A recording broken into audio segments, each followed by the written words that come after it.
யூடியூபரான TTF Vasan தனக்கு கல்யாணமாக போறதாவும் பொண்ணு அவரோட மாமா பொண்ணுதான்னு சொல்லியிருக்காரு.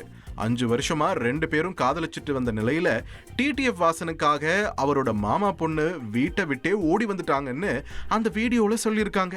டிடிஎஃப் வாசன் ஹீரோவா நடிச்சிட்டு இருக்கிற படத்தோட ரிலீஸுக்கு பிறகு பொண்ணு கேட்டு போய் கல்யாணம் பண்ணலாம்னு இருந்த நிலையில இப்போ கூடிய சீக்கிரமே தங்களுக்கு கல்யாணம் நடக்க வாய்ப்பு இருக்குன்னு டிடிஎஃப் வாசனும் அவரோட லவரும் கன்ஃபார்மா சொல்லியிருக்காங்க.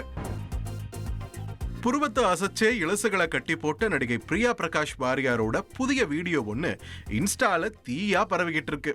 2019 ஒரு அதார் லவ் அப்படிங்கிற ஒரு மலையாள படத்துல இன்ட்ரோடியூஸ் ஆகி இலசுகளோட லவ் ஹார்மோன்ஸை ஹைப் ஏத்துன பிரியா பிரகாஷ் வாரியார் சிறைச்சாலை படத்துல வர செம்பூவே சாங்கை வச்சு இன்ஸ்டாகிராம்ல ரீல்ஸ் போஸ்ட் பண்ணியிருக்காங்க.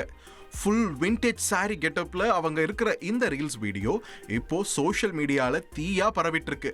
அதுக்கு லைக்ஸும் குவிஞ்சுக்கிட்டு இருக்கு. அசாம் மாநிலத்தில் ராஸ் திருவிழாவை முன்னிட்டு வேடம் செய்யும் பணிகள் மும்முரமாக நடைபெற்று வருகின்றன. அசாம் மாநிலம் மஜுலி தீவில் இருக்கும் சமாகுரி சாத்ரா பகுதி பகவத்கீதையை எளிமையான வகையில் பொம்மைகளை வைத்து கூறும் விழாவான ராஸ் திருவிழாவுக்கு தயாராகி வருகிறது. முகமூடிகள், ஆளுயர ராட்சத பாம்பு, வாத்து, மயில் ஆகிய வேடங்களுக்கான ஆடைகளை செய்யும் பணிகள் நடைபெற்று வருகின்றன. 1663ஆம் ஆண்டு ஆரம்பிக்கப்பட்ட இந்த கலை இன்று வரை தொன்று தொட்டு களிமண், மூங்கில், மாட்டு சாணம் மற்றும் இயற்கை வண்ணங்களை வைத்து பழமை மாறாமல் முகமூடி செய்யப்பட்டு வருவதாக கலைஞர்கள் பெருமை தெரிவிக்கின்றனர். இனி செல்லும் இடமெல்லாம் செய்தி. தந்தை டிவியின் வாட்ஸ்அப் சேனலை ஃபாலோ பண்ணினா செல்ல இருக்கும் இடமெல்லாம் செய்தி.